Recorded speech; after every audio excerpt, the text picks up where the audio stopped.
Montana Territory, October 1887. The mountain had already stopped making promises. A 17-year-old girl stood outside the room where they were deciding what was left of her life. Her father had left her something. She still didn't know if it was enough. Someone was already waiting.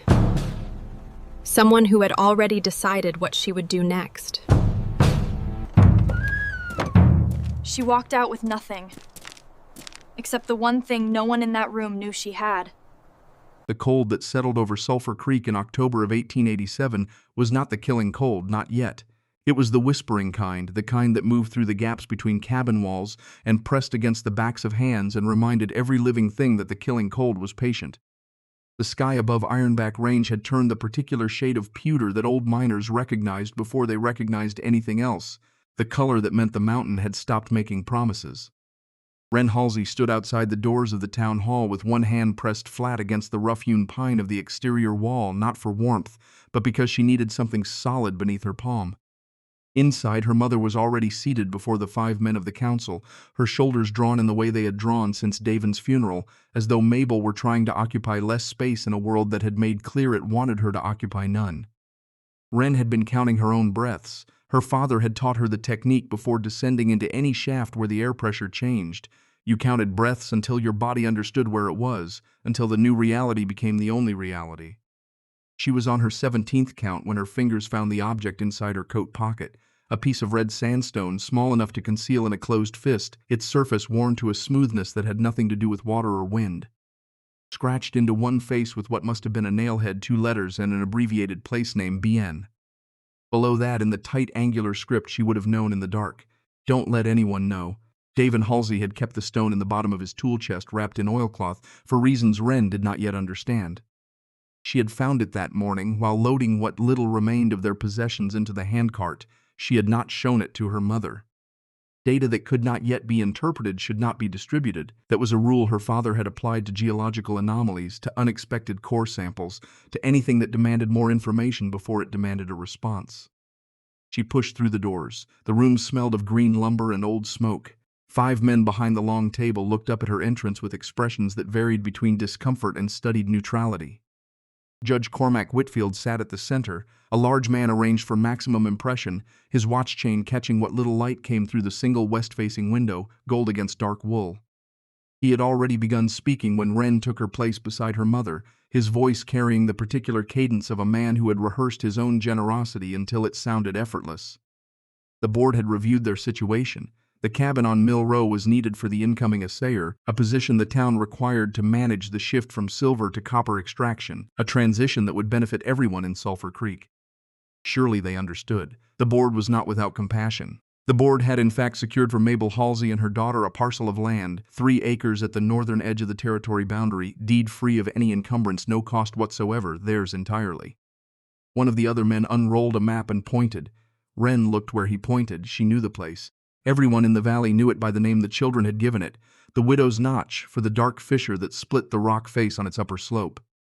Adults called it the Break Slope. The name was descriptive, accurate, sufficient, a north-facing swathe of loose shattered rock and juniper so when twisted it grew nearly horizontal.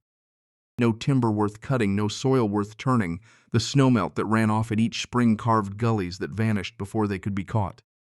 The only structure the land possessed was a crack in the ancient andesite wide enough to walk into, deep enough that the light from its mouth failed before you could see the back wall. Whitfield was still speaking about the generosity of the arrangement when Wren let her eyes travel past him to the far corner of the room, where a young man sat in a chair slightly apart from the proceedings. Clean hands, a coat that still held the creases of a recent purchase, he was watching Whitfield with the focused attention of someone tracking a specific moment. When Whitfield used the word cabin for the second time, the young man's chin dropped a fraction of an inch in something that was not quite a nod, more like the settling of a thing already decided. Whitfield's nephew, the new assayer, the man who by tomorrow evening would be sleeping in the room where Wren Halsey had spent his last conscious hours staring at the ceiling. The cabin was not needed by the town. It was wanted by one person in that room who had the right uncle. There was a distance between those 2 words that could break a life across its middle, Mabel's voice when she finally spoke was barely there, a fragile current of air in a room built for men's voices. She asked where they would go. Whitfield gestured at the map with the confidence of someone who has never had to live anywhere he did not choose. Wren stepped forward. The movement was small enough that it should not have changed anything in the room, but it did. The way a single stone dropped in still water changes everything at once. She took the deed from Whitfield's extended hand. Her calloused fingers brushed his soft ones. She did not look at his face. She looked at the small hatched square on the map that was now theirs. "Thank you." She said it in a voice stripped of everything except clarity. She turned her mother toward the door. Behind them the room exhaled. They were 3 steps from the exit when Wren heard it. A voice dragged through gravel, each word extracted at significant cost, coming from the long bench along the eastern wall where Oris Dunbar sat in the posture of a man who had stopped expecting anyone to notice whether he was awake or dead. Oris was 65 years old, a man whose 3 decades underground in the coal and copper shafts of Pennsylvania and later Montana had left their record in the architecture of his hands. A minor stroke 2 years prior had taken his easy speech and replaced it with something labored and imprecise. People had gotten out of the habit of listening to him, which was a different thing from getting out of the habit of seeing him. He still attended meetings. He sat in his corner. They moved around him. Nobody asked what he thought. "Your father." The words came separately, with effort, like stones turned over one at a time by hand. "Knew that place."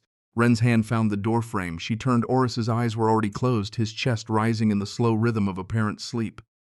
By the time she processed what she had heard, he was already standing, moving toward the back exit, his silhouette filling the secondary doorframe for a single moment before the gray light swallowed him whole.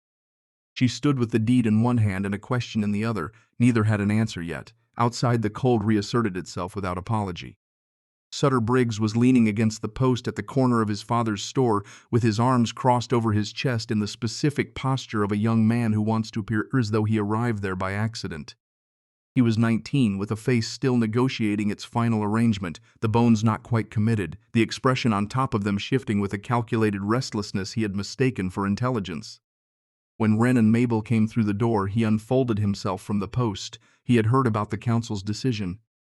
He used the shortened version of her name, the one her father had used, and Wren felt her jaw tighten at the sound of it in his mouth, which had no right to it. He had a room behind the store, not fancy but warm and dry, and he could use someone reliable at the front counter a few hours each day. Nothing excessive. It was a fair arrangement, he said. He delivered it with a smile constructed to appear casual, and therefore neither. Wren looked at him for one full second. "No, not I appreciate the offer. Not perhaps another time. Not thank you, but we have other plans." Just the single syllable, the way you close a door by pulling it towards you and releasing the latch. Simple, complete, final. Something behind Sutter's eyes shifted, a small migration like watching a shadow cross a wall when you cannot find its source. As they walked away, his voice followed them across the cold air. "Pride doesn't keep you warm." She did not turn around.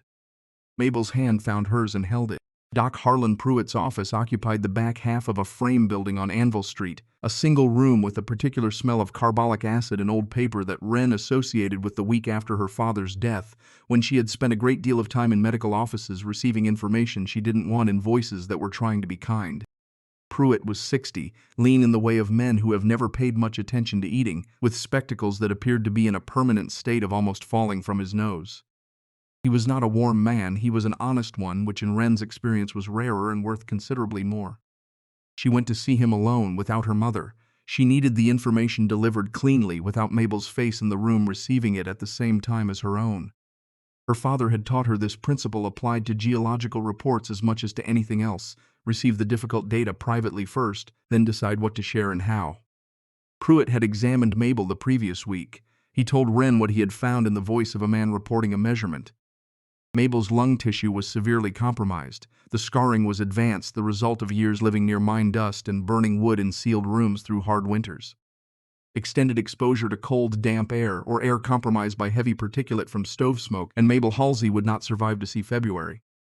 He was not guessing. He was reading tissue the way Davin had read rock, and the rock said what it said regardless of what you wanted it to mean. Wren asked what her mother needed. "Consistently warm air," he said. "Dry, clean, not warm for 2 hours and cold for 6, but consistently warm the way the earth 40 feet below the surface is consistently warm, independent of what the weather is doing above." Those 3 things maintained without interruption through the winter gave Mabel a reasonable chance at February, a fair chance at spring. He turned to go inside, then stopped. He told her that Davin had come to see him once, roughly 2 years before the accident at Greystone Shaft. Davin had wanted to know specifically about mine air and lung tissue, about whether a person could live for extended periods in an underground space without incurring respiratory damage if the ventilation was designed correctly. He had brought calculations, pages of them, air exchange rates, humidity management, the relationship between temperature differentials and airflow volume. Pruitt had told him what he knew. He believed Davin had found the rest of his answers on his own. Then the mind took him before he could do anything with what he had learned. Pruitt went inside and closed the door. Wren stood on the porch in the October wind and let what she had just heard arrange itself into a shape she could hold. Her father had not been a miner who kept an interesting journal. He had been a man who had understood, years before his death, that his lungs were failing from the dust, who had understood that his wife's lungs were following the same path, who had set himself the problem of designing a way for them to survive the thing that was going to kill them. The journal sitting in the bottom of the handcart back at the cabin was not a record of professional observations. It was a blueprint for a house he had never been given the chance to build. She walked back to the cabin in 40 minutes without noticing the cold. The diagram on the page she had marked with a strip of leather showed a horizontal passage driven into a hillside, not vertical like a mine shaft but level, sloped slightly at the entry. Running beneath its floor, a trench 40 feet long lined with flat stone sealed with clay, at one end a firebox. At the other, a vertical chimney stack set well away from the entrance. In Davin's tight handwriting beside the diagram, the mountain breathes in summer by exhaling cool, dense air outward. In winter, a long, gentle slope holds warm air inside. The stone is a miser. It holds every degree. A fire at the mouth is waste. A fire deep inside with a long passage teaches the smoke where to leave its heat. She had read it 3 times before she remembered the slight current of air moving past her finger when she had held it up inside the widow's notch on the day of the survey 3 months ago, when she had gone to understand the land they might lose before they actually lost it. The cave that everyone called worthless had been breathing on its own. Natural ventilation driven by the temperature differential between the still air inside and the cooling air without. It was already doing what her father had calculated it would do. That night in the cabin they were going to lose, she told her mother. Mabel sat in the chair beside the stove with her shawl around her shoulders and listened without interrupting, which was unusual for her. The candle between them threw long shadows across the walls, and Wren watched her mother's face as she spoke, tracking the places where the expression shifted. When Wren finished, the silence that followed was not the silence of a person thinking through logistics. It was the silence of a particular kind of fear, the fear that lives in the body of a person who has already buried someone she loved and is now watching the person still living walk in a direction she recognizes. Mabel's voice had the quality of something held very carefully. "You sound like your father." A breath, a pause. "Your father died in a mine." The words landed the way they were meant to, completely. "This isn't a mine. It's a home. It's a hole in the ground." The rising of Mabel's voice brought the cough, the dry, racking percussion that had become the background sound of their lives for 18 months. When it passed, her eyes were wet. "I would rather die among people than die alone in the dark." "You won't die. I promise." Mabel looked at her daughter with an expression that had traveled a long way before settling. "Your father made promises too." The candle burned between them. The wind pressed against the walls. Eventually, Mabel looked at her daughter with the expression of a woman who has made a calculation she does not like the result of and is going to act on it anyway because the alternative is worse. She would give Wren until the middle of November. If the cave was not livable by then, they would return to town and accept whatever help was offered, including from Sutter Briggs. Those were her terms. She said them in a voice that made clear they were not negotiable. Wren agreed. She understood that this was not a conversation about engineering. It was about trust. Mabel asking her daughter to prove that a dead man's knowledge could still keep the living alive. The only way to prove it was to build the thing. They left the cabin the following morning. Mabel paused in the doorway and looked back at the room that had been her home, at the pair of work boots still placed beside the door because she had not yet been able to move them. Wren did not look back. She was already calculating the angle of the first cut. They passed the general store. Sutter Briggs stood on the porch, not calling out this time, just watching, arms folded, wearing an expression he believed was sympathetic, which contained around its edges the unmistakable satisfaction of a man who expected to be proven right in the near future. When they were almost past, he said it just loudly enough to carry. "Store's always open when you've had enough." Mabel's grip on Wren's arm tightened. They kept moving. The road climbed out of the valley through stands of lodgepole pine that grew closer together the higher they went, until the timber gave out and the exposed slope of the break slope opened before them, a carpet of loose angular rock in tones of gray and rust beneath a sky the color of old iron. At the base of the slope before the climb to the Widow's Notch, something was different from the day Wren had surveyed the land. Arranged on a flat outcropping of rock placed with a deliberateness that could not be mistaken for accident, a short-handled miner's pick, a folding spade with a reinforced blade, an iron-splitting chisel.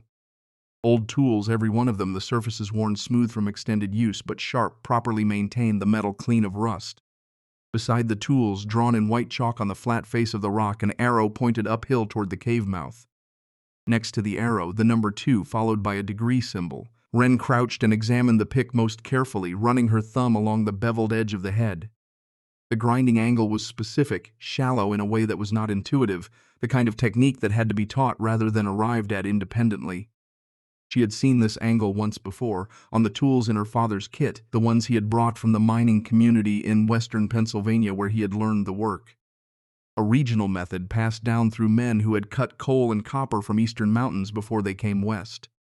Someone had stood at her father's shoulder while he worked, someone who had learned from the same tradition, someone who had understood what Wren Halsey was doing and had come here before the snow to leave what help they could. The number 2 degrees meant something she didn't know yet.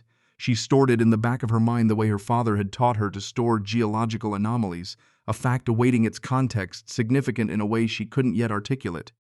She stood, picked up the miner's pick, and felt its weight distribute across her palm and fingers.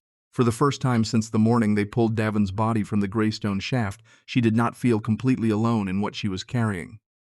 Mabel had begun to hum while Wren examined the tools, a melody Wren knew from childhood, something without a clear beginning or end that moved in circles. Mabel hummed it as she unpacked the handcart, as she carried the bedrolls into the dark opening of the Widow's Notch, as she set the crate of dried goods against the stone wall just inside the entrance where the light still reached. Wren carried the pick to the interior of the cave and stopped to let her eyes adjust. The space extended perhaps 30 feet before narrowing to a crack too small to pass through. The floor was uneven, a jumble of compacted debris, clay and shattered rock pressed together by the weight of geological time.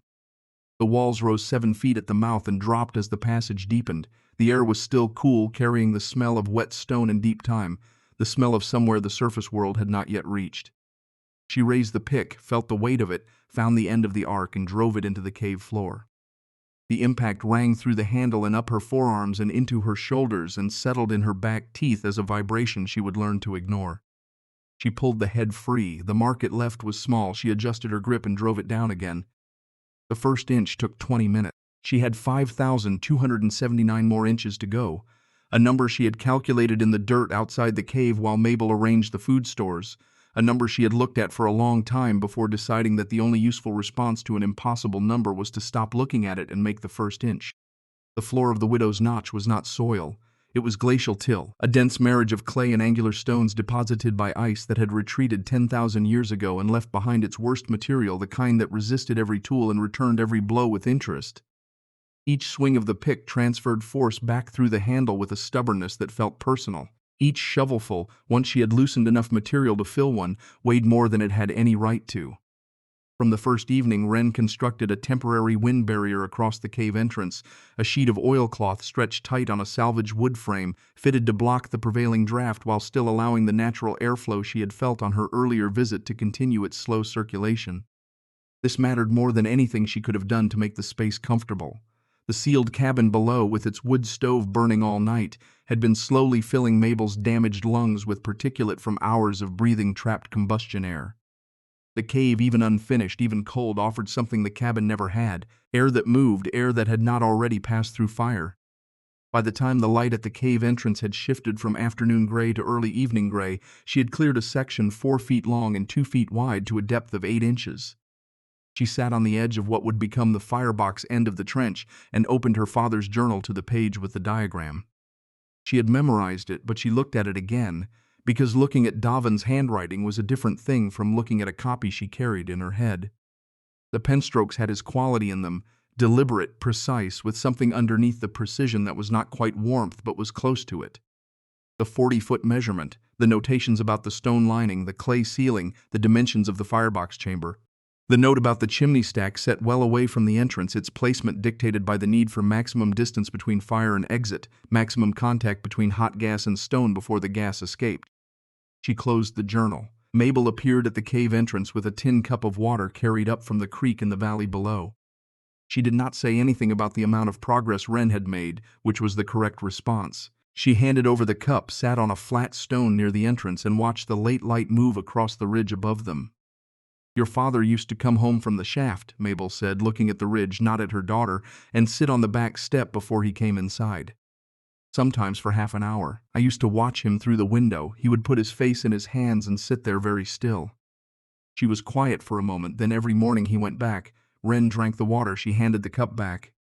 She picked up the pick. She was still swinging it when the first stars came out. The next morning she returned to see Doc Pruitt, not for information this time, but to confirm one specific thing in a medical voice from a person whose relationship to fact was professional rather than hopeful. She asked him directly if the air in an enclosed space could be maintained at a consistent warmth, dry, free of smoke and particulate, would her mother's lungs have a chance to stabilize? Pruitt looked at her over his spectacles for a long moment. He said that in his assessment, Mabel's condition was not irreversible. The tissue was damaged, but the damage was not complete. The body had a capacity to repair compromised lung tissue if the conditions that caused the damage were removed and replaced with conditions that supported healing: consistently warm, consistently dry, free of smoke. Those three things maintained without interruption through the winter gave Mabel a reasonable chance at February and a fair chance at spring. Wren thanked him and left. On the fourth day of digging, she struck the layer. The pick drove through a section of compacted clay and connected with something different, a stratum of material that rang instead of thudding, a clean percussion she felt through the handle before she heard it. She dropped to her knees and cleared the debris with her hands, scraping the loose material to the sides until a flat face of stone became visible in the floor of the trench. Red sandstone, dark veined with compressed shale, laid down in alternating bands as regular as book pages. She had seen this formation in her father's sample collection, each piece labeled in his handwriting with its location of origin and its material properties. Beneath one such specimen he had written, "Red sandstone and shale composite, slow thermal conductivity, exceptional retention, ideal for sustained heating applications and masonry construction requiring long-term heat storage." Davin had known this rock was here. He had surveyed it, sampled it, understood what it would do when heat was applied to it over time.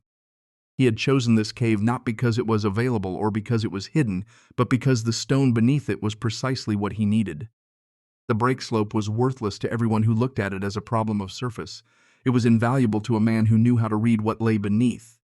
She sat back on her heels and held a fragment of the sandstone in her palm, felt it warm against her skin, felt her own body heat pass into it and stay there. "The stone is a miser," Davin had written. "It holds every degree." She closed her fingers around the fragment and understood, in the particular way that understanding arrives when it has been built from many separate pieces, that her father had reached across the distance between the living and the dead and placed something solid in her hand. Not metaphorically, actually, his hands had been here before hers. She set the fragment carefully at the edge of the trench, picked up the pick and drove it into the clay beside the layer, beginning to trace its boundaries. On the fifth day, Judge Cormac Whitfield rode up to the break slope on his gelding. He sat in the saddle and looked down at the scene for a long interval with the expression of a man observing something he cannot properly categorize. The cave entrance with its bramble-cleared approach, the piles of excavated material arranged to the sides, Wren standing waist-deep in the trench, her arms working with the economy of motion that came from 4 days of learning how to place each swing correctly. She did not stop when his shadow fell across her. "What in the name of—" He stopped, reconsidered. "What is this?" She looked up at him once, briefly. The sun was behind his head, turning him into a silhouette with a gold halo of watch-chain light. "Our hearth. You're digging a ditch. A flue." He shifted his weight, leather creaking. He wanted her to know that the board retained the right to reclaim the property if anything built upon it constituted a structural hazard, a fire risk, anything that could be characterized as a danger to the surrounding territory. He said this with the manner of a man discharging a duty he had not personally designed. She told him she understood. He waited. Perhaps he expected more. An explanation, a plea, some acknowledgement that she had bitten off more than was reasonable to chew. When nothing came, he turned the gelding and rode back toward the valley. The story he carried with him reached every household in Sulphur Creek before dark. The widow Halsey's daughter was digging a 40-foot ditch in a hillside cave. She was lining it with stones. Some people said she had lost her mind to grief.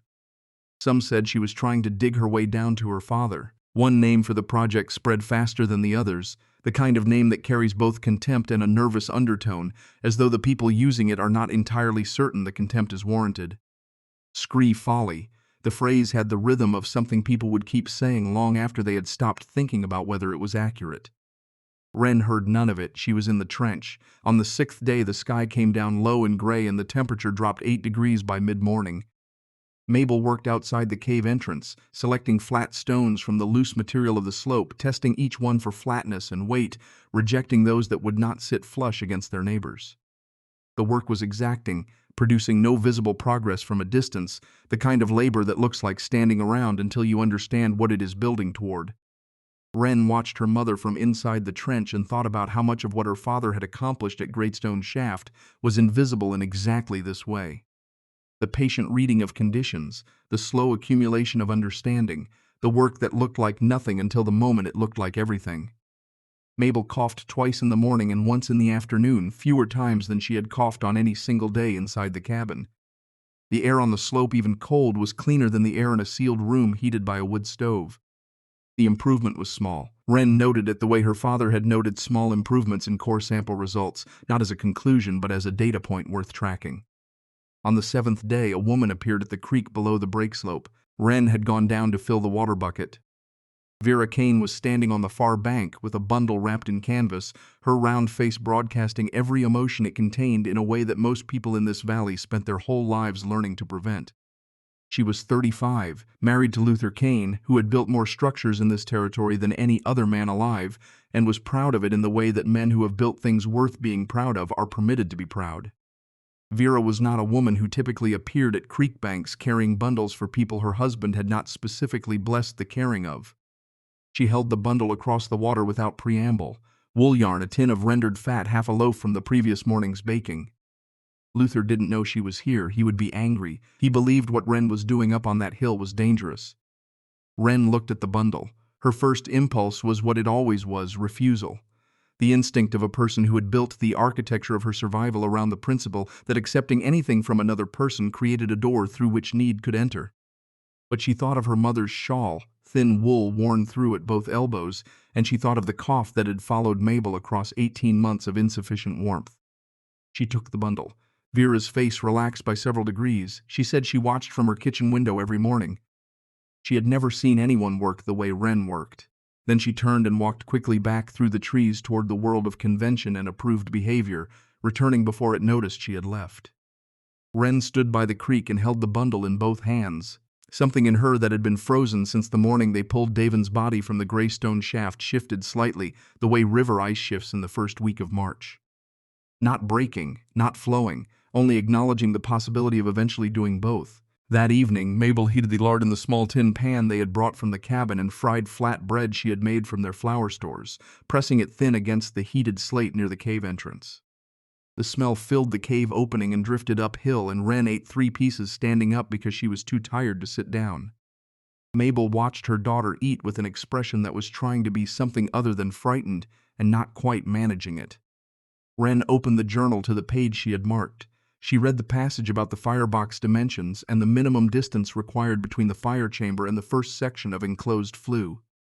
She read it again. She held the book up and angled it toward the fading light coming through the cave entrance and looked at the diagram until she could feel the geometry of it in her hands, until she understood not just what her father had drawn, but why each measurement was what it was, what failure mode each dimension was designed to prevent. Then she set the journal down on the flat stone she had been using as a table and looked up at the cave ceiling, where the andesite showed the layered record of its formation in the uneven striations of the rock.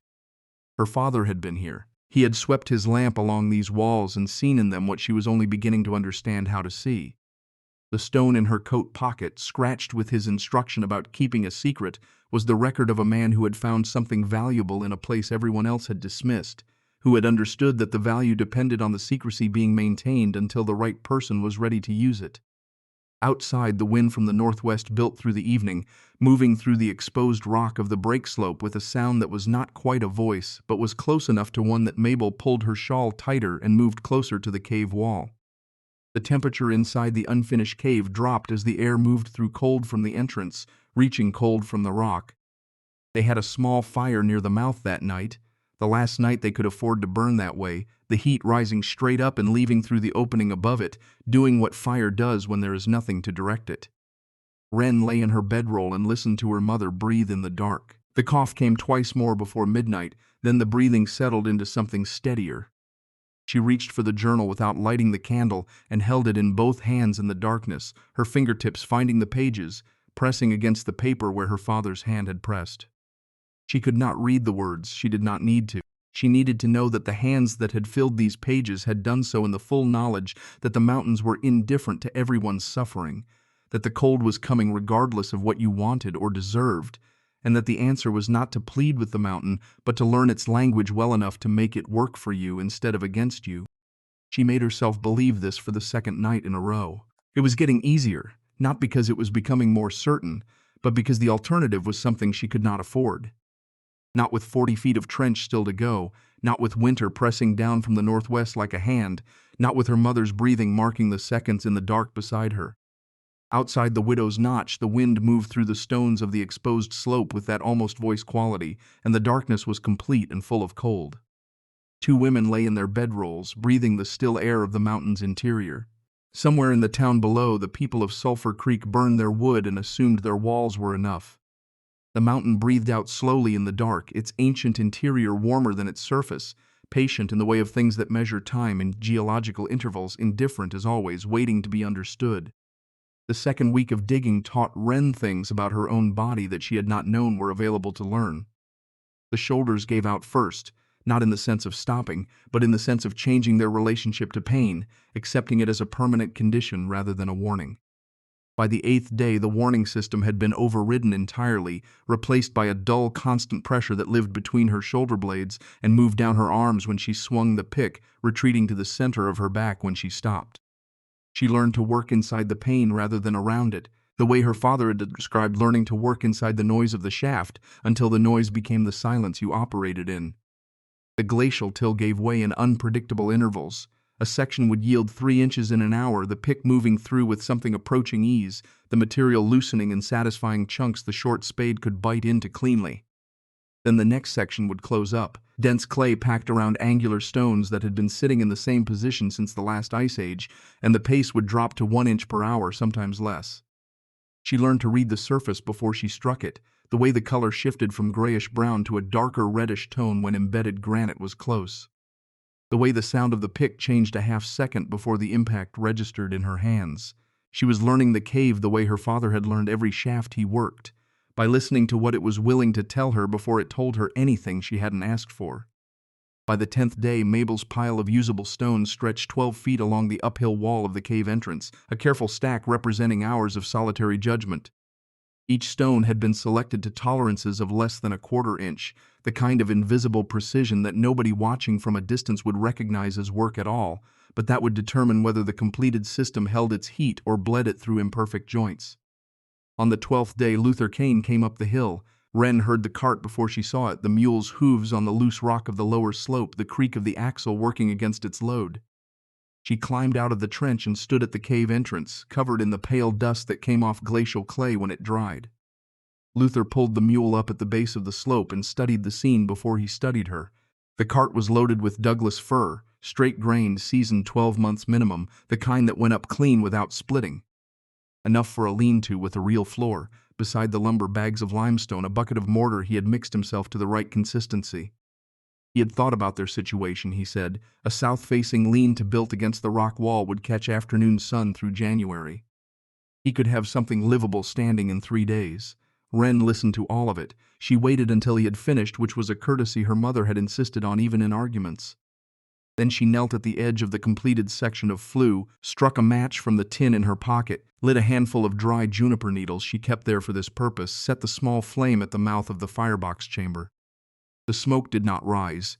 It was drawn downward, pulled into the throat of the trench with a sound that was less audible than physical, a pressure change rather than a noise, a long, slow inhalation that erased the smoke from the air above the firebox as completely as if it had never been.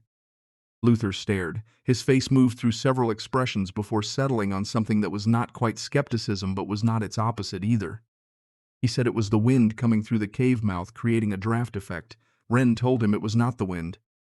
The temperature differential between the air in the enclosed trench and the air at the chimney end created a pressure gradient. 40 feet of horizontal passage gave that gradient more sustained pull than any vertical chimney stack he had ever constructed, because the pull was continuous along the entire length rather than concentrated at a single point.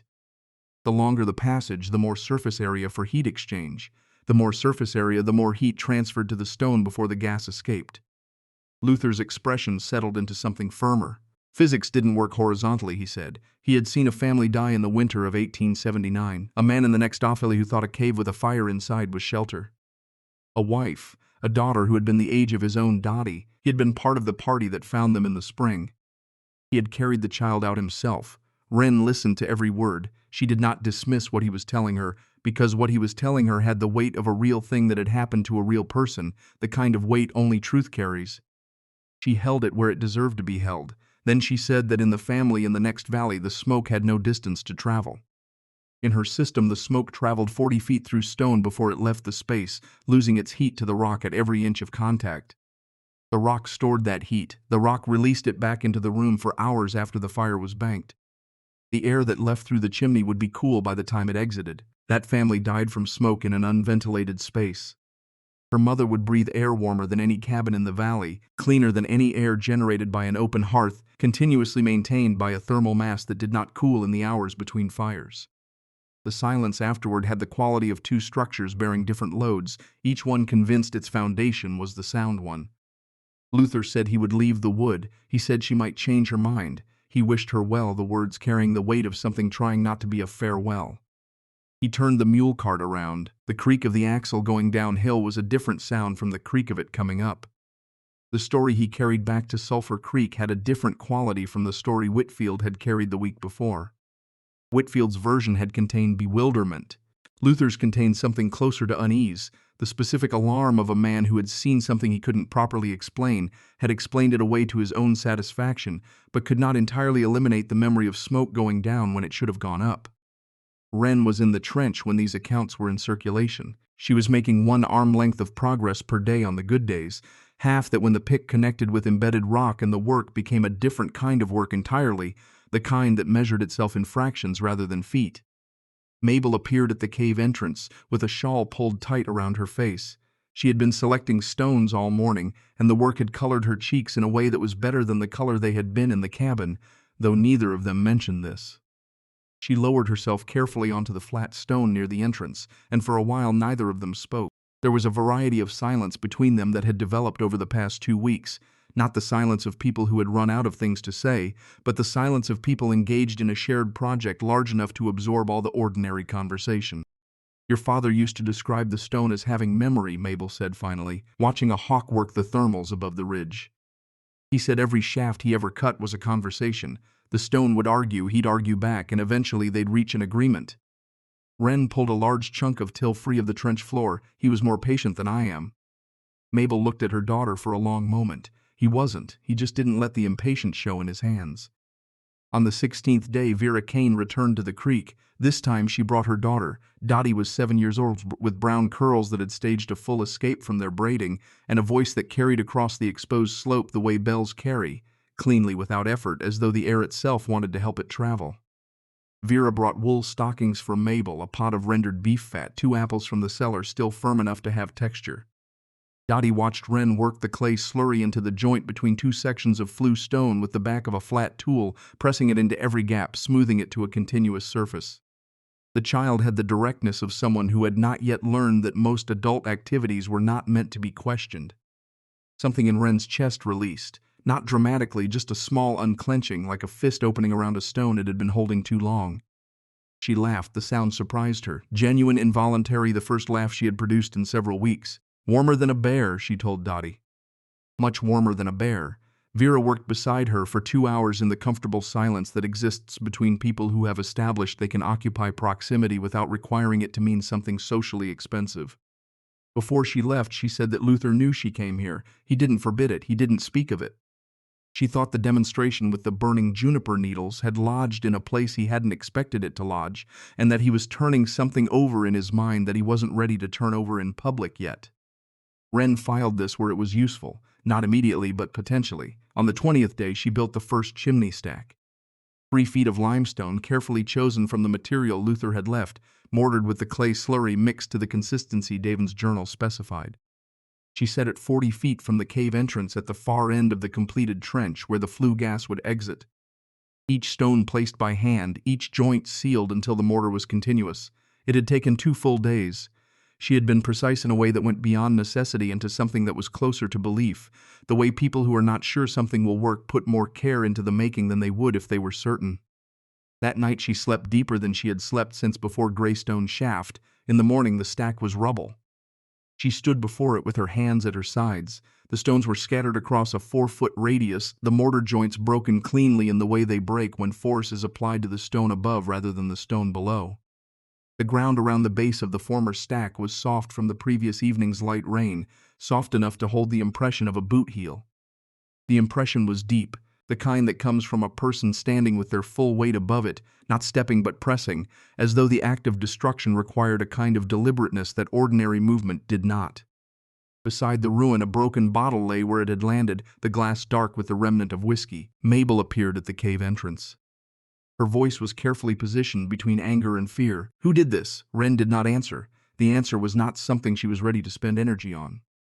The rubble needed to be cleared, the stones sorted for which ones could be reused, the damaged mortar scraped off the salvageable pieces.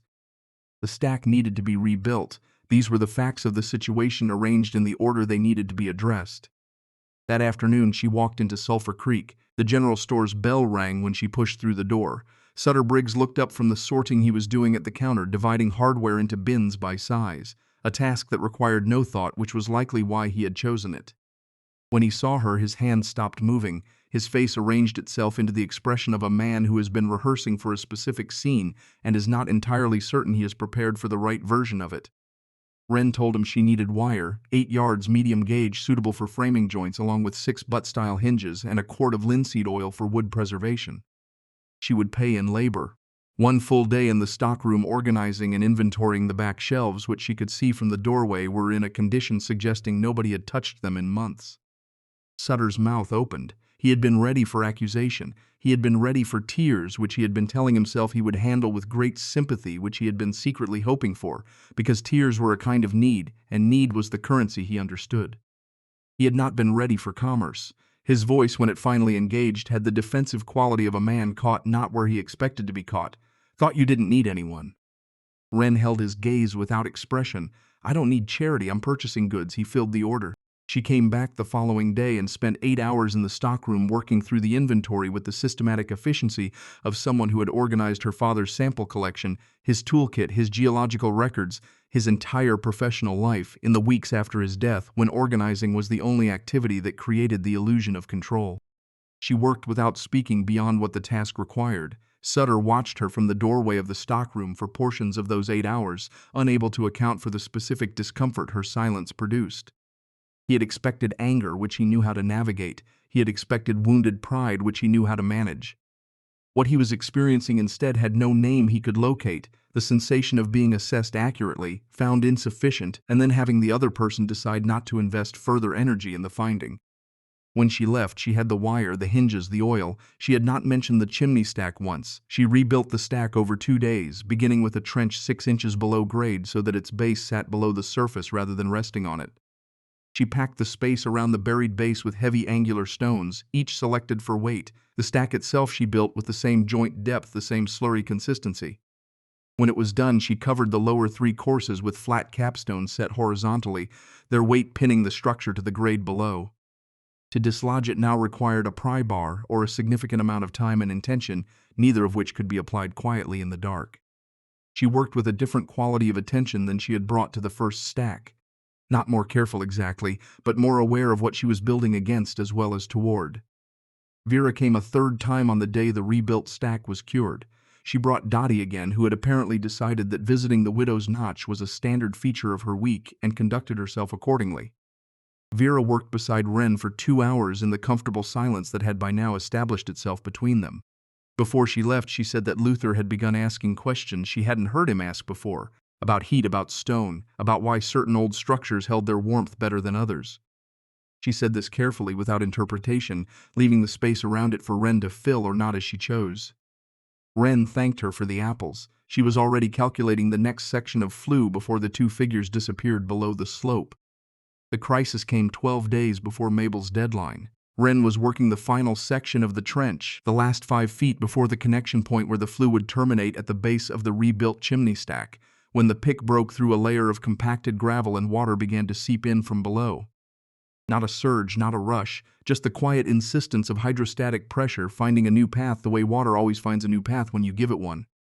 Within 40 minutes, 2 inches of groundwater stood in the bottom of the trench, cold as the mountain it had come from, spreading laterally along the lowest point of the channel. She stared at it. The water was not deep enough to be a structural problem, it was deep enough to be a fatal one.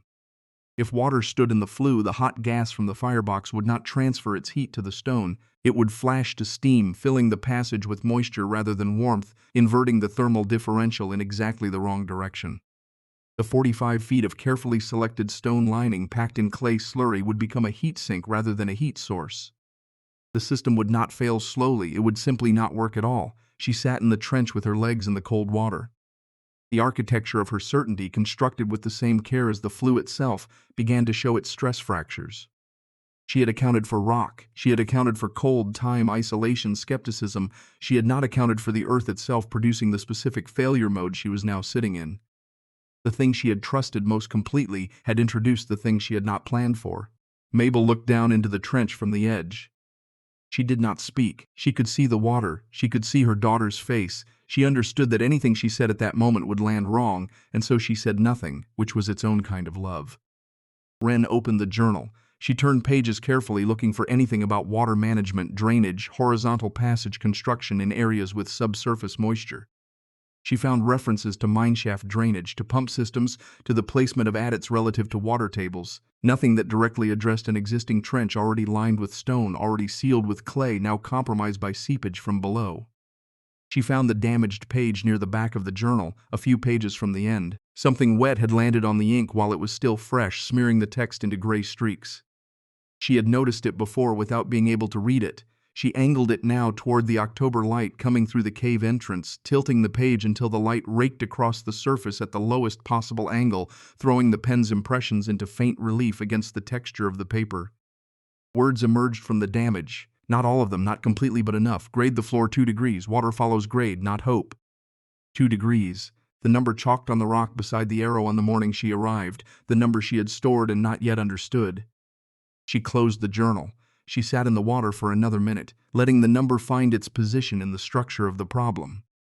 A 2-degree downward slope along the entire length of the flue, running from the firebox end toward the chimney end, would create a gravity-driven drainage path. The water seeping in from below would not stand. It would move slowly, reliably toward the lower end, toward a drainage outlet she would need to cut at the base of the chimney stack to let it exit the system. Whoever had chalked that number on the rock had known she would encounter this problem, known it specifically enough to leave her the solution before she needed it. Horace Dunbar had worked the Pennsylvania coal shafts for 20 years before he came west. He had stood at Wren Halsey's shoulder while Wren learned to read stone. They had worked together through seasons of subsurface moisture, through the particular problem of horizontal passages that collected groundwater in a way vertical shafts never did. The 2-degree grade was a solution they had discovered together, in a different shaft, in a different decade, in a state Wren had never seen except in her father's references to where he learned the work. Horace had kept the answer for 2 years.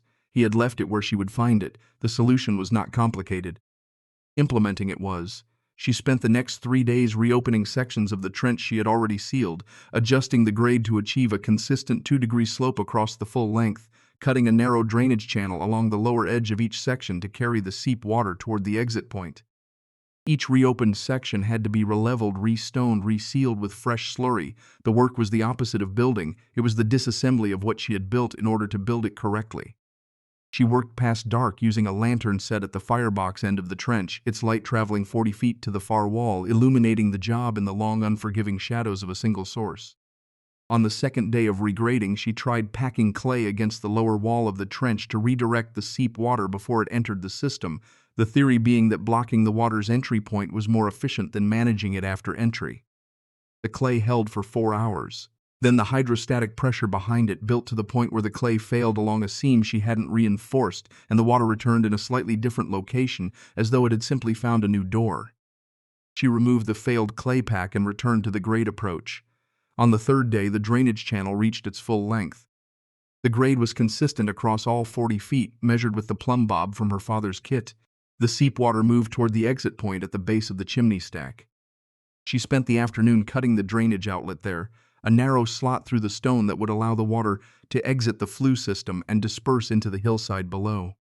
When she was done, she refilled the trench at the firebox end with a bucket of water and watched it travel. Slowly, with the indifference of water moving in obedience to grade rather than intention, it made its way 40 feet and found the outlet. The trench floor was dry by morning. That evening, Wren sat outside the cave entrance for the first time since the water had appeared, and something broke through the surface of her composure that she had not been expecting. Not gradually, but at once, the way a retaining wall fails when the pressure behind it finally exceeds what the structure was built to hold. She did not make much sound. The tears came with the silent efficiency of a person who has been holding too much for too long in a body that has run out of the resources required for holding. "I'm tired, Pa." The words came out before she chose them, directed at the dark air above the slope, toward no specific location, toward the general direction of a man who had worked underground for 11 years with failing lungs rather than tell anyone his lungs were failing, rather than give up the work, because that was the only way he knew to keep his family intact. Mabel heard her. She came out slowly, moving with care on the uneven ground, and sat beside her daughter on the cold stone of the ledge. She did not offer comfort in words, which would have been the wrong instrument. She put her arm around Wren's shoulders, and they sat together while the stars came out over Ironback Range, sharp and cold in the high-altitude dark. Mabel's voice, when she finally spoke, was quiet enough that the wind almost took it.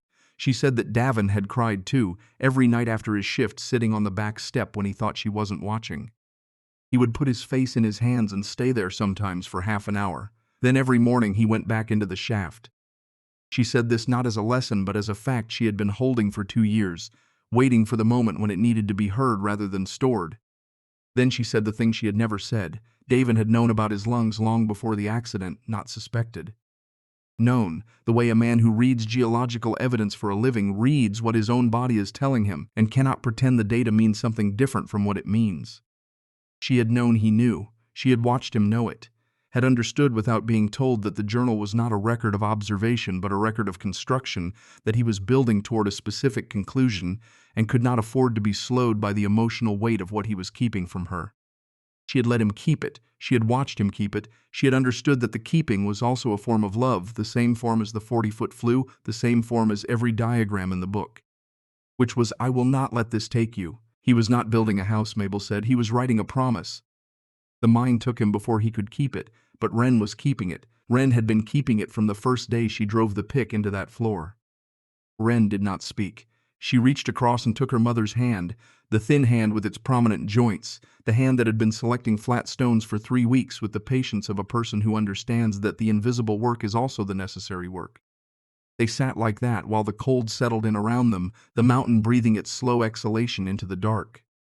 The cave was sealed on the 2nd of November, 13 days before the deadline Mabel had set. Wren framed the entrance wall from the Douglas fir Luther had left behind, supplemented by planking she had salvaged from a collapsed outbuilding in the lower valley, carried up in sections over 3 trips. The frame went in first, anchored to the rock face on both sides with iron spikes driven into drilled holes, each spike set in a slurry socket that would harden around it as the clay dried. The planking went over the frame, fitted vertically, gaps chinked with moss pressed into clay. She hung the door on the butt hinges from Briggs's store, fitted it with a latch bar on the interior. The window was a single pane of glass, 8 by 12 inches, fitted into a mortised opening on the south side of the doorframe, sealed around its edges with linseed oil-soaked oakum pressed into the joint. The glass had cost her the silver brooch that had been Mabel's mother's, given by one woman to another and then another, carried from Ohio where Mabel had grown up to a mine camp in Montana Territory. Wren had taken it to the hardware dealer in Sulphur Creek without telling her mother, traded it for the glass pane, carried the pane up the slope wrapped in canvas. When Mabel saw the window in the finished wall, she touched the glass with her fingertips for a long moment without speaking. She did not ask where it had come from. Some transactions are understood without explanation. Vera came a 4th time on the day the wall was nearly finished, bringing Dottie, who had by now appointed herself informal inspector of the project. The child asked again if they lived like bears. Wren laughed again, which was easier the 2nd time. Vera worked beside her for 2 hours in the silence that had by now become its own form of friendship. the kind built not on conversation but on the willingness to show up and do the useful thing without requiring recognition for it.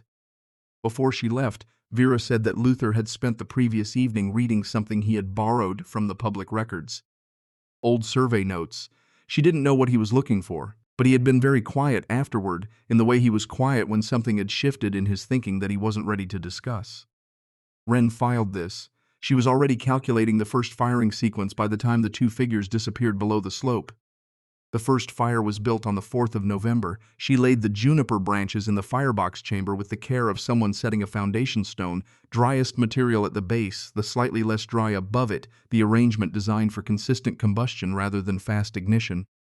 She struck the match, held the flame to the lower layer until the resin in the juniper caught, then withdrew her hand.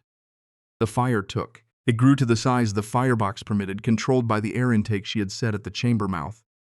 The smoke rose from the burning wood for half a second, a small upward curl, then the draw engaged and the smoke went down. Pulled into the throat of the flue with that same pressure change sensation she had demonstrated for Luther 3 weeks ago, the long, slow inhalation of the mountain taking the combustion gases into itself. Nothing happened for 3 hours. The fire burned cleanly, the air in the cave stayed cold, the stone walls radiated their ancient chill. Mabel sat in her blankets at the back of the cave and said nothing, because there was nothing to say that would help, and she had learned this about her daughter over the past weeks, that the wrong words at the wrong moment were more expensive than silence. Wren fed the fire in measured increments, watching the flames, listening to the draw, looking at the walls for any sign of smoke infiltration. There was none. The system performed exactly as designed, except for the one thing she needed it to perform, releasing heat into the room. Thermal mass charged slowly. This was the property that made it useful, and the property that made the waiting unbearable.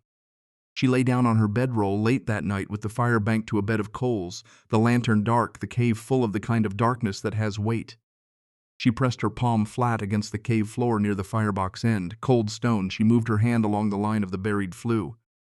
Cold stone. She moved it further to the midpoint of the 40-foot run. There, faint, almost imaginary, a warmth that was not the warmth of her own hand reflected back, but something coming upward through the rock. Slow, continuous, the temperature of a thing that has been storing heat for hours and is finally beginning to give it back. She moved her palm further toward the chimney. The warmth was there too, slightly less than at the midpoint, but present, the gradient of a system operating as designed, surrendering its stored energy to the surface at a rate determined by the thermal conductivity of the stone. She looked at her mother. Mabel was asleep, her breathing visible in the faint glow of the coals, even slow. Uninterrupted, no cough. Not once in the past 3 hours had the cough come. Wren pressed her forehead against the warm stone floor and held it there, feeling the heat come into her face from below, feeling the hours of work that had put it there transmitting through her skin. The relief that moved through her was indistinguishable from grief, because they occupied the same space in the chest, because they arrived together at the end of the same long effort, because they were both ultimately the feeling of something you have been holding finally releasing its grip on you. She wrote in her journal that night, by the light of a single recovered coal, the numbers first, because the numbers were the architecture of what she was feeling, and she needed the architecture down before she could locate what lived inside it. Outside temperature, approximately 28 degrees. Inside the cave she estimated 60. Fire consumption for the day, 6 pounds of juniper, roughly 1/3 of what a conventional stove would have consumed to achieve an inferior result. The heat distribution was not directional, not concentrated near a single source, but rising from the entire floor surface simultaneously, the way heat rises from ground that has spent a full day in summer sun. Pa designed the house, I built it, but the stone is doing the work now. That was always what he understood, that you don't fight the mountain. You teach it what to remember. She set the notebook down on the flat stone that served as her table. She fed 3 small branches into the coals, heard the draw engage, watched the smoke disappear into the earth. The warmth from the floor came up through the wool of her stockings and into the soles of her feet. Outside, the wind had found the exposed upper slope of the break slope and was working through the loose rock with that almost vocal quality, the sound of air moving past stone edges at high speed, the sound of the mountain not noticing. Inside the sealed cave it was very quiet. The candle flame stood without moving. The air carried the faint resinous smell of juniper combustion already spent, already having traveled its 40 feet and gone. In the town below, winter was pressing its first serious weight against every cabin wall, finding the gaps in every chimney mortar, pulling heat from every room through every imperfect joint. In the cave on the hillside above, the mountain was remembering, degree by patient degree, through the red sandstone and dark shale, through the ancient record of its own formation, the warmth it had been given. The 11th of January arrived wearing the wrong face. By noon, the temperature in Sulphur Creek had climbed to 43 degrees, a warmth so incongruous with the depth of winter that men came out of their cabins without coats, tilting their faces upward as though the sun owed them this and they were collecting on the debt. Children played in the mud of the main street. Women opened windows they had sealed in October, letting out the accumulated breath of months of closed living. The Chinook wind coming down off the western slopes carried a quality of generosity that felt almost personal, almost like something the season had decided to offer freely. Wren stepped out of the widow's notch at midday and stood on the ledge above the valley. She felt the warmth on her face. She did not tilt her face upward. She breathed the air slowly, pulling it in through her nose, cataloging what it carried. There was a metallic quality beneath the warmth, faint but specific, the smell of barometric pressure changing faster than it should. Her father had written about this in his mine safety notes, the ones he kept separate from the geological journal, the ones concerned with conditions rather than formations. When winter gives you a warm day you haven't earned, he had written, it is building pressure behind something you haven't seen yet. The warm day is not a gift, it is a displacement. She went back inside. She checked the wood supply, running her hand along the stacked lengths of juniper to count by feel. Enough for 3 weeks of normal consumption, more if she was careful, less if she was not. She checked the door frame, pressing her palm against each joint where the planking met the rock face, feeling for any gap the season might have worked open. She found one, small at the upper left corner where the rock face was slightly irregular. She packed it with moss pressed into clay from the slurry bucket. She confirmed the chimney draw by holding a strip of cloth near the firebox intake and watching it move in the direction of the system's pull. Strong, consistent, unimpaired, she moved the root vegetables to the section of floor directly above the midpoint of the flue, where the thermal mass produced the most consistent warmth, sufficient to prevent freezing, insufficient to accelerate spoilage. She had learned the cave's temperature gradient by feel over the preceding weeks, learned which zones ran warm, which ran cool, learned to use both. Outside, the afternoon deepened without the temperature changing. The sky to the northwest was entirely clear, the wrong kind of clear, the clarity of a sky that has been scoured rather than settled, the sky above a door that has been opened from the other side. Wren lay awake that night, listening to the silence. There was no wind. The absence of it was enormous. The particular quiet that is not peace but its counterfeit, the held breath before the sound. Beside her, Mabel slept with the evenness that had returned to her breathing over the past weeks, the scarred tissue in her lungs responding to the clean, warm air the way damaged things respond when the conditions that damage them are finally removed.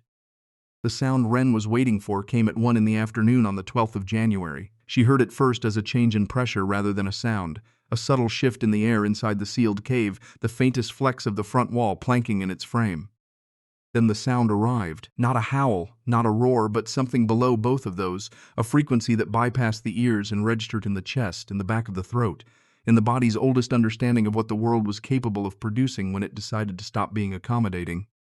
The temperature in Sulphur Creek at 1 in the afternoon was 43 degrees. By 1:15 it was 23, by 1:30 it was below zero and still dropping, the mercury falling at a rate that the instruments of the period were barely designed to track. The wind arrived before the snow, a physical concussion of air moving at a speed that knocked a man off his feet on Anvil Street, that tore a shutter from the front of the hardware store, that drove a wagon into the ditch at the edge of town without touching a horse or a wheel. The snow followed by minutes, not in flakes but in a horizontal mass, a density of white that reduced visibility to the length of an arm and then to nothing at all. The world outside Sulphur Creek ceased to exist as a navigable space. It became instead a single undifferentiated condition, cold, white, moving, lethal. Inside the widow's notch the storm was a sound, not even a very loud one. The cave's sealed entrance, its 3 walls of ancient andesite, the tons of earth above and behind it absorbed the storm's energy the way the ocean absorbs a thrown stone, not without registering it, but registering it at a scale so different from the storm's own scale that the registration was barely perceptible. The planking of the front wall flexed slightly in the highest gusts, the lantern flame tilted 2 degrees from vertical at intervals. Otherwise, the interior conditions were what they had been before the storm began, and would remain what they were when it ended. Wren sat at the small table she had built from scrap lumber, working through a calculation in her father's journal that she had been returning to intermittently since autumn, a problem about ventilation rates in enclosed spaces, the relationship between volume, occupancy, the minimum air exchange required to prevent carbon dioxide accumulation. She was not returning to it because she was worried about the current occupancy of 2. She was returning to it because she had been thinking, without fully acknowledging she was thinking it, about the possibility of a different occupancy. Mabel sat across from her, knitting with the wool Vera had brought. The needles moved at the steady rhythm that had been the background percussion of Wren's entire childhood, present at every table she could remember, every evening she had spent in any room her mother occupied. The rhythm was so familiar it had become indistinguishable from silence, the way certain constant sounds become the texture of quiet rather than its interruption. Outside, the storm expressed what it had been building toward. Mabel did not look up from her knitting. "It sounds angry out there." Wren considered the embedded question. "Yes, are you worried?" Wren set the journal down. She listened to the muffled roar of the storm. She felt the warmth of the floor through the wool of her stockings, the warmth of walls that had not changed temperature by more than 2 degrees since the system reached equilibrium in mid-November. "No," she said, meaning it in a way she had not been able to mean anything since the morning of the accident at Greystone Shaft. This was not the absence of worry. It was the presence of something that had replaced it, a confidence built from measurement rather than hope, from 40 feet of deliberate work rather than the simple desire for things to be all right. The first day of the storm they reorganized what did not need reorganizing because Mabel needed to make order, and Wren understood that this was not weakness but competency, the same precision that had expressed itself in the careful selection of flat stones now applied to the organization of their small interior life. The second day they burned half their normal wood consumption, and the temperature inside the cave did not drop by a measurable amount, because the thermal mass of the system had reached a state that required only maintenance rather than input. The stone gave back what it had stored. The fire only needed to replace what was released. The third day, Mabel told stories. She told stories about Davin before Sulphur Creek, before the Ironback Range, before the copper that had drawn them west. She talked about the first winter they had spent in the mining camp outside Harrisburg, when neither of them had known anyone, when the cold had been as bad as this cold, when Davin had traded 3 days' wages for a second-hand fiddle he could barely play. He had taught himself 3 songs by Christmas because he said a house without music in winter was just storage. She told stories about the way he laughed, which was rarely but completely, his entire face rearranging itself around the laugh, his eyes disappearing into the expression. She told stories about small, specific things, the way he folded maps, the way he held a core sample up to the light, the way he said her name in the dark when he thought she was asleep. Wren listened without speaking, letting the stories do what stories do in small, warm spaces during large, cold storms, make the space larger by filling it with time. On the evening of the second day, Mabel said the thing she had been carrying longest, the thing she had started toward on the ledge outside the cave but had not quite finished.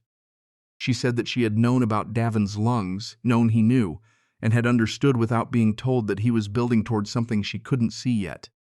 She had let him keep the secret not because she was helpless but because she recognized the shape of it, recognized that the drawings he made on the back of old survey sheets late at night, the calculations he brought to Pruitt, the way he looked at the brake slope when they rode past it in the wagon, all of it had the same quality as the look on his face when he had held Wren for the first time in the hours after her birth. A look she did not have a word for in any language she knew. Something like, "Here is the thing I am doing everything else in order to protect." He was not building a structure, Mabel said. He was answering a question that had been asked of him by the dust, by the years, by the slow accumulation of damage that a man who reads evidence for a living cannot pretend means something other than what it means. The mind took him before the answer was complete, but the answer was complete now. It was under their feet. Wren pressed her hand flat against the warm floor of the cave and felt the heat coming up through the stone and did not try to say anything, because there was nothing to say that the heat was not already saying more precisely. In Sulphur Creek, the costs were becoming visible with the merciless clarity of aftermath.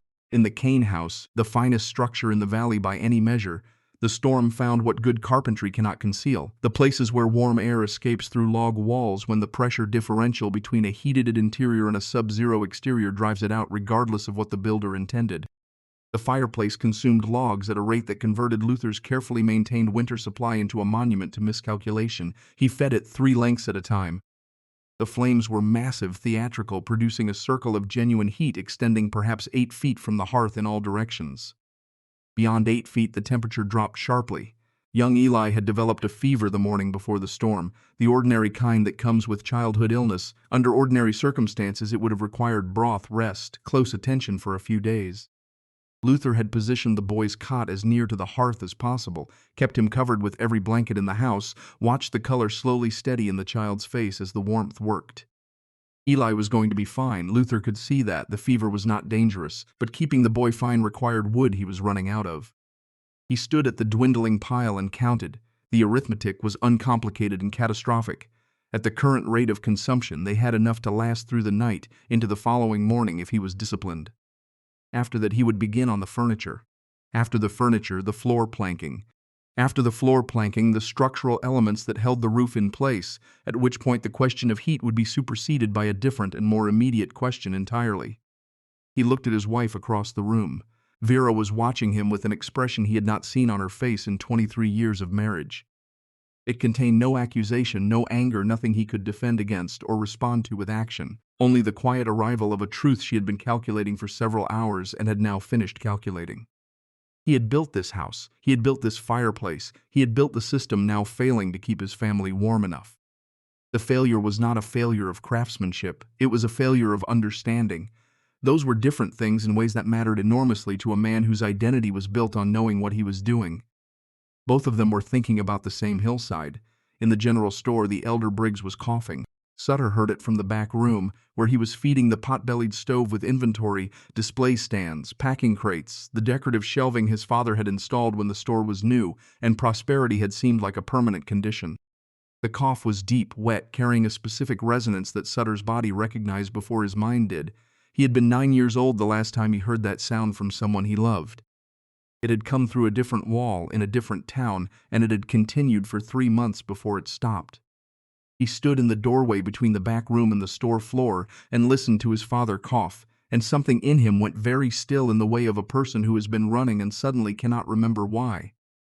He thought about the girl on the hill. He thought about standing over the ruins of the first chimney stack in the dark, the whiskey warmth already fading, feeling the particular hollowness that follows an act committed not from strength but from the wound that looks like strength until it has done its damage.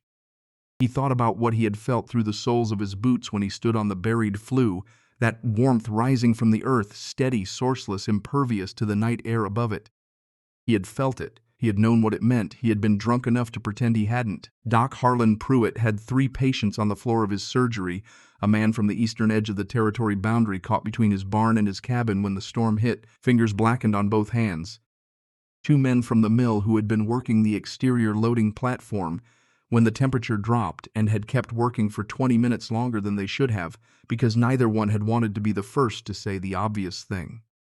Pruitt moved between them in the candlelight, his hands performing the assessments his training had designed them for, his mind holding the arithmetic of what he had available against what these people required, finding the gap between those 2 numbers too large to bridge with what he possessed. He thought of the cave. He had been thinking of it at intervals since October, the way a physician thinks about a diagnosis he has given that turned out to be more complicated than he initially assessed. He had told Wren Halsey what her mother needed. He had not told her he believed she could provide it because he had not believed it. He believed it now, in the specific way that a man believes things when the alternative is unbearable, when the evidence has accumulated past the point where doubt is a defensible position. Judge Cormac Whitfield called an emergency session in the town hall, which was as cold inside as it was outside. The men who attended stood rather than sat because the benches had been used for firewood. Whitfield spoke about organizing a timber party to the southern forest, his voice carrying the authority of a man accustomed to being listened to, his words carrying the hollowness of a plan everyone in the room could see would not work. The snow was 12 feet deep on the southern approach. The distance was 8 miles. They would lose men making the attempt. Luther Kane stood up. He had not slept in 3 days. His face had the particular quality of exhaustion that goes past the physical into something more structural, as though the framework beneath the skin had been stressed beyond its designed load. His hands, the hands that had built half of everything in this valley, hung at his sides with a heaviness that had nothing to do with their actual weight. "There is one place that may still be warm." He said it without looking at Whitfield, without looking at anyone in particular, directing the words at the middle distance the way you direct words when you know what you're about to say will be difficult to receive. The room understood immediately where he meant. The specific silence that followed had the quality of people who have been mocking something for 3 months and are now being asked to go to it for salvation. Whitfield said what the room was thinking, that the cave couldn't have survived, that the girl and her mother were surely already gone, that it was a stone hole in a hillside and not a structure in any meaningful sense of the word. From the back corner of the room, Oris Dunbar stood up. The men nearest him moved back involuntarily, the reflex of people startled by something they had classified as furniture. Oris had not spoken at a town meeting in over a year. The effort of speech since the stroke had made public utterance particularly costly, a calculation of available energy against social return that had consistently resolved towards silence. He stood now with the deliberate quality of a man who has decided the calculation resolves differently today. His chest rose with the effort of marshalling what he needed. Every person in the room went quiet in the way people go quiet when something they were not expecting demands their full attention. He said it slowly, each word extracted with effort, the syntax stripped to what the effort could support. The girl is alive. A pause, the gathering of more. Wren Halsey knew how to read stone. His daughter knows. I have seen what she built. He looked around the room, at the frozen faces of men who had spent months applying a single dismissive word to a 17-year-old's engineering. Then he looked at Luther Kane with an expression that was not quite a challenge and not quite a plea, but contained elements of both. I am going. Are you coming? It was not a question. Luther did not hesitate. Yes, the journey up to the break slope took 40 minutes under normal conditions. It took 2 hours and 20 minutes on the morning of January 15th, with the snow at chest height on the lower slope and deeper above the tree line, the two men breaking the path through it with their bodies in alternating intervals, the one in front leaning into the resistance of the packed white, while the one behind recovered enough to take the next turn. Luther was stronger and took longer intervals. Oris was slower but moved with the mechanical patience of a man who had spent 30 years doing hard physical labor in confined spaces, who had learned that the body has reserves past the place where it insists it has no more reserves, who had learned this in the dark. Luther went down on the upper slope. His legs simply declined to continue, the cold, the effort, 3 days of insufficient sleep converging into a refusal that his will could not override. He lay in the snow with the cold finding immediately the channels his body heat had maintained, replacing them with its own temperature. He felt the specific seduction of remaining there, the way warmth and surrender can become temporarily indistinguishable when the body has run out of arguments for continuing. Oris's hand closed on his collar. The old man pulled him upright with a force that did not come from the muscles of a 65-year-old recovering stroke patient. It came from whatever remains when everything else has been used up and there is still something that has to be done. Not yet, Oris said, 2 words dragged out slowly, containing the full weight of the instruction. They moved on. Luther saw it when they were still 40 yards below the cave entrance, a shimmer in the air above a small stone column barely visible above the snow line, a distortion of the cold, clear air that had only one source. Heat rising from the chimney stack in a thread so thin it was almost invisible, barely warmer than the air around it. Evidence of a fire that was producing almost no waste, because it had been designed to produce almost none. He stopped moving for a moment, staring at that thread of warmth rising into the blue cold sky, and felt something shift in the architecture of what he had believed. Behind the chimney stack, the front wall of the cave was intact, the planking tight in its frame, the moss chinking still in place, the window glasses unbroken.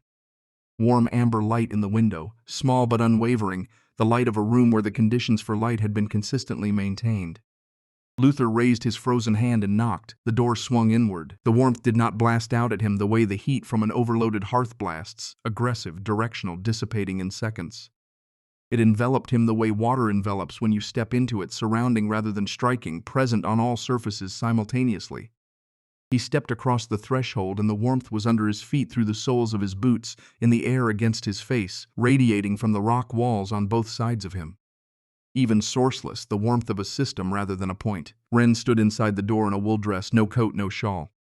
Her hands were uncracked, her face composed with the particular composure of someone who has been living without crisis for long enough that crisis no longer reads as its own category of experience. Behind her, Mabel sat at the small table with a cup of something warm between her palms. Luther stepped inside and turned slowly, in the way of a man whose body is receiving information his mind is not yet equipped to process. He pulled his gloves off. His fingers were white, the blood withdrawn from the surface to protect the core. He extended one hand toward the wall beside him, the rough andesite that should have been cold stone in January at this altitude, and pressed his palm flat against it.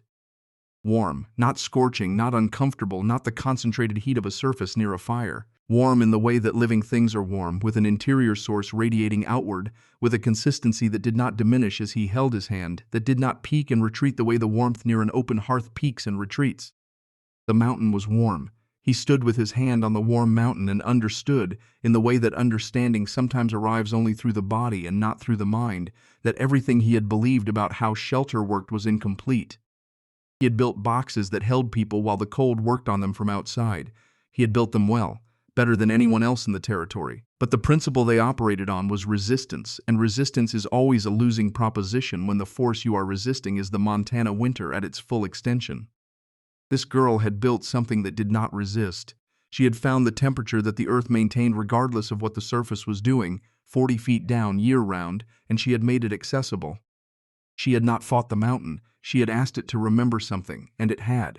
Oris had already found his corner, the place along the wall that suited his particular relationship to rooms.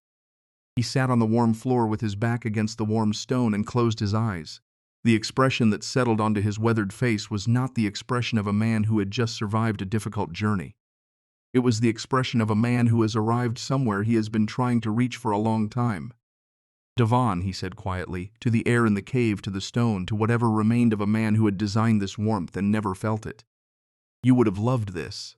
Luther turned to face Wren, the words collected in his throat in a knot of shame, desperation, gratitude, the specific mix that only arrives when you have been comprehensively wrong about something that cost other people more than it cost you. My boy is sick. We have nothing left to burn. Wren looked at this man who had come to her with lumber and the certainty of experience, who had walked away shaking his head, who had carried his verdict back to the town and let it become the town's verdict. She saw exhaustion, fear, the specific devastation of a man who has built his identity around competence and has just discovered the boundaries of that competence at the worst possible moment. She did not feel satisfaction. Satisfaction requires distance between yourself and the person who was wrong, and she did not feel that distance. She felt what she had always felt when another person's pain became visible, the recognition of something she already knew from the inside. Bring your family here, she said. There is room. It is warm. She loaded her small work sled with wood from the interior stack, enough to maintain a fire in the cane house for the time it would take Vera to pack Eli onto a board and get the children dressed for the journey. Luther took the sled rope. He turned toward the door, stopped, stood for a moment with his back to the room. When he spoke, his voice had the quality of something being set down after being carried too long. You were right about all of it. He did not turn around. He walked back out into the cold. The Kane family arrived at dusk. Vera came through the door first, carrying Dottie in one arm, guiding Eli with the other hand.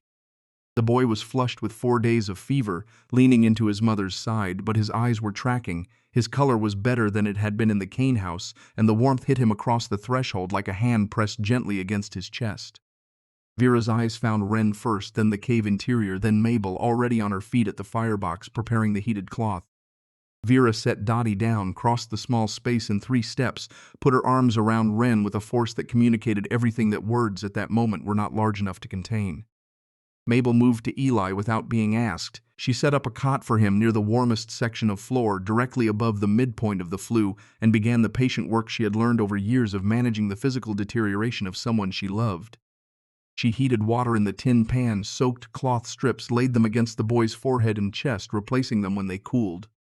Her movements were economical and certain, the movements of practice rather than improvisation. She hummed while she worked, the circular melody without clear beginning or end that Wren had known since before she had words for knowing things.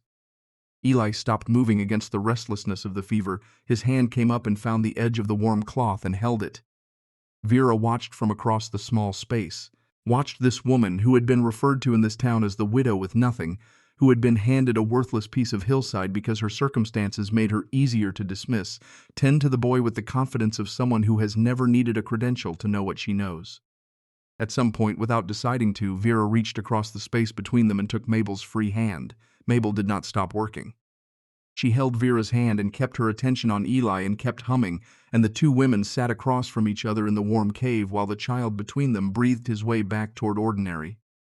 By morning, Eli's fever had broken. 2 more families arrived the following day, brought up by Luther, who made the journey 3 times, each trip packing the path slightly wider, leaving behind something like a road. The cave held 14 people by the second evening, crowded in a way that required everyone to adjust their assumptions about personal space, but warm collectively, the additional body heat absorbed by the thermal mass without difficulty. The temperature inside actually rose 2 degrees over the course of that evening before settling back to equilibrium. Wren opened the ventilation crack at the rear of the cave she had prepared in November, widening it slightly to accommodate the increased occupancy, managing the air exchange rate her father had calculated for exactly this kind of situation, not in anticipation of a specific emergency, but in anticipation of the general truth that a well-designed space should be able to hold more than its builders. On the third day, Sutter Briggs appeared in the entrance without announcement. He stood in the doorway without entering, his eyes moving around the room in the specific way of a person accounting for what they have lost the right to expect. Several people inside knew what he had said about the cave during the months of its construction. One or two of them knew more. Wren looked at him the way she had learned to look at a section of trench before deciding how to proceed, reading the conditions beneath the surface rather than the surface itself. She saw the 19-year-old who had never been given a template for being useful that didn't require someone else's dependence to complete it. She saw the 9-year-old standing in a different room, listening to a sound that was now coming from a different chest. She saw the chimney stack rebuilt, buried deeper than before, stronger for having been destroyed, the way some things are. She looked across the room, found Vera Kane's eyes, saw Vera glance at the dried mud on Sutter's boot soles, saw the recognition move across Vera's face. She met Vera's gaze and shook her head once, barely perceptible. Vera understood. Some things are settled not in the moment of their discovery, but in the slow accumulated labor of becoming someone different from the person who did them. Wren stepped aside from the doorway, opening it wider. "Come in, is your father all right?" Sutter's throat worked. He stepped across the threshold. When his feet met the warm floor, the combination of the heat from below and 3 days of inadequate warmth and whatever the cold had stripped away from him on the inside resolved into something his body could not continue managing while standing. He sat down against the wall with his back straight and his knees up, and the tears that came were the silent kind, the kind held against considerable pressure, finding release not in a moment of permission, but in the simple exhaustion of the mechanism that had been holding them. Nobody looked at him. This was the grace that people who have suffered extend to people who are suffering, the willingness to look elsewhere at the necessary moment. "Tomorrow morning," Wren said in the even voice she used for statements of fact. "Go back for your father. I'll have wood ready for the trip."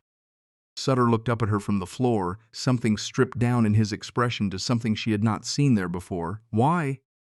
"Because you're cold," she said, meaning it precisely, completely, the way the best answers mean exactly what they say and require nothing more. Sutter left at dawn with the loaded sled, pulling it through chest-high snow on the path Luther had packed. He fell 4 times. Each time he got up without pausing, which was different from every other time he had fallen in his life, all of which had been falls he was waiting for someone to witness. He reached the store, got his father onto the second sled, wrapped him in blankets from the back room, brought him up the hill over 4 hours that were the most honest 4 hours of his life.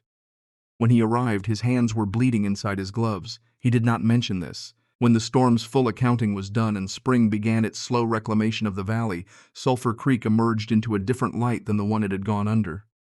The arrogance had been burned, literally, fed into stoves that consumed it without providing adequate warmth in return, and what remained was a community that had survived by going to the one place it had spent months dismissing.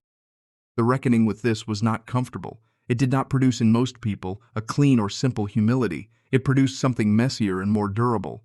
The specific willingness to have been wrong that arrives only after being wrong has cost you something you could not afford to lose. Judge Cormac Whitfield came to the Widow's Notch in late March on foot, hat in hand, accompanied by no one. He placed a folded document on the table, nodded at Wren, nodded at Mabel, left before the interaction required him to find words for what he was nodding about. The document was a deed for 10 additional acres surrounding the break slope, signed by all 5 members of the board, with a note in Whitfield's own handwriting in the margin, with the board's gratitude. It was not an apology. It was as close to one as the architecture of his character permitted, and Wren received it the way she received everything from the town, without ceremony, without the performance of forgiveness which was its own form of debt. Sutter's restitution arrived in the unmarked way that restitution arrives when the person making it understands words would be insufficient. Crates appeared at the cave entrance through April and into May. Hinges, wire, nails, a bag of good Portland mortar, items from the store's inventory delivered without invoice or explanation. Wren used them without comment. She understood the grammar of this kind of communication, which required no acknowledgement to remain in effect.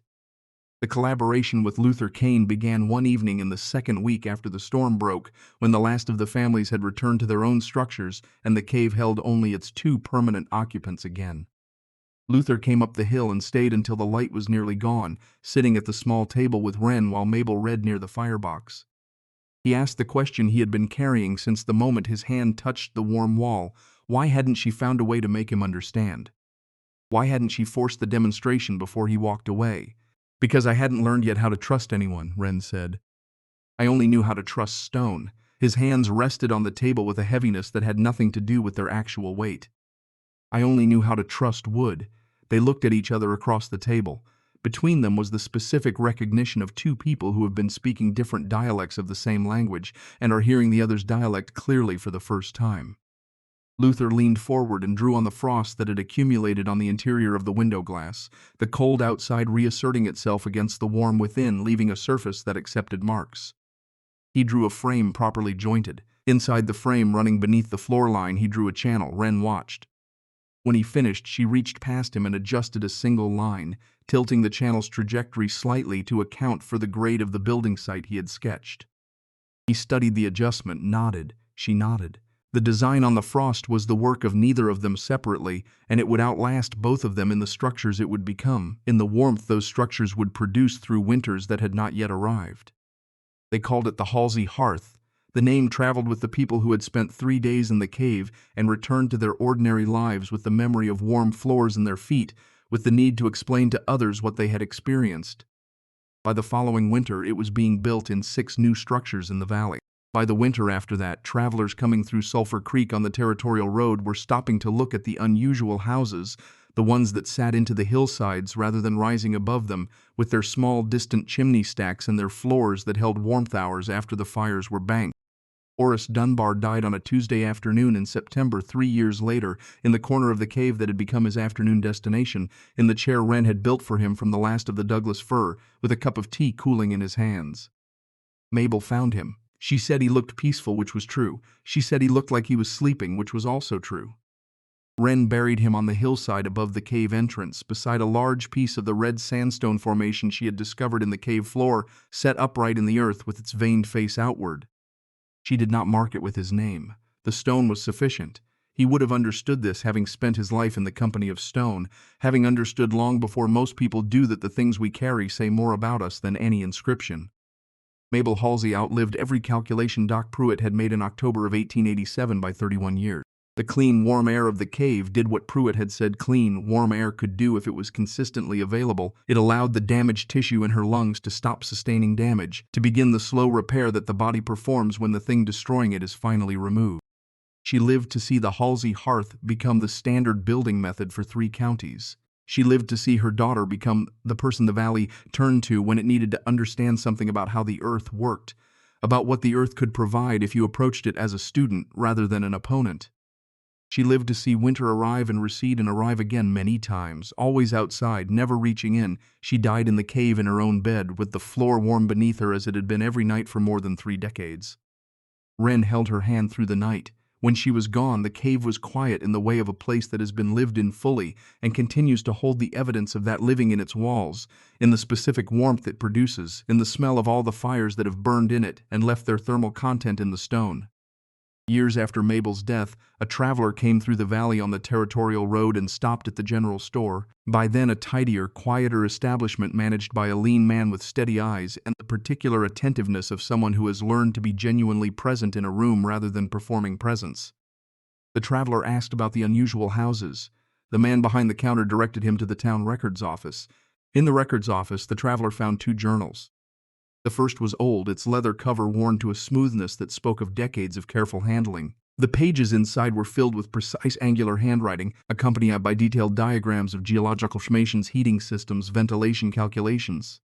On the final page, a single sentence in the same handwriting, not a formula, not a diagram, addressed to no one in particular and therefore to anyone who found it. The tree fights the wind and breaks.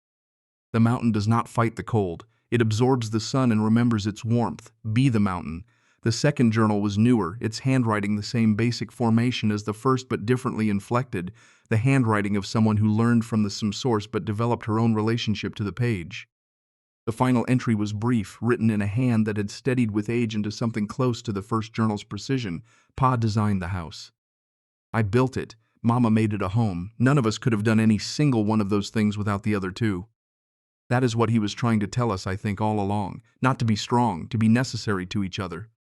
The traveler closed the journals. He sat for a time in the warm building, feeling through the soles of his shoes the gentle heat that rose from the stone floor, present everywhere, simultaneously, sourceless, constant, patient. He thought about the kind of person who could leave that sentence in a record book for a stranger to find, who could understand that the most important things they would ever say might not be heard until after they were gone, who could accept this and write the sentence anyway, because the sentence was true regardless of whether it was heard. He stood. He walked outside into the afternoon. On the hillside to the north, above the town and above the tree line, a thin thread of warmth rose from a small stone column barely distinguishable against the sky. In the window of a door set into the rock face, amber light burned with the steadiness of a thing that has been maintained for a long time and will continue to be maintained. Warm light in the cold afternoon, patient as the stone it came from, steady as the earth beneath it. That earth had never, in all the years since the first fire was built inside it, forgotten how to hold the warmth it was given. Someone was home.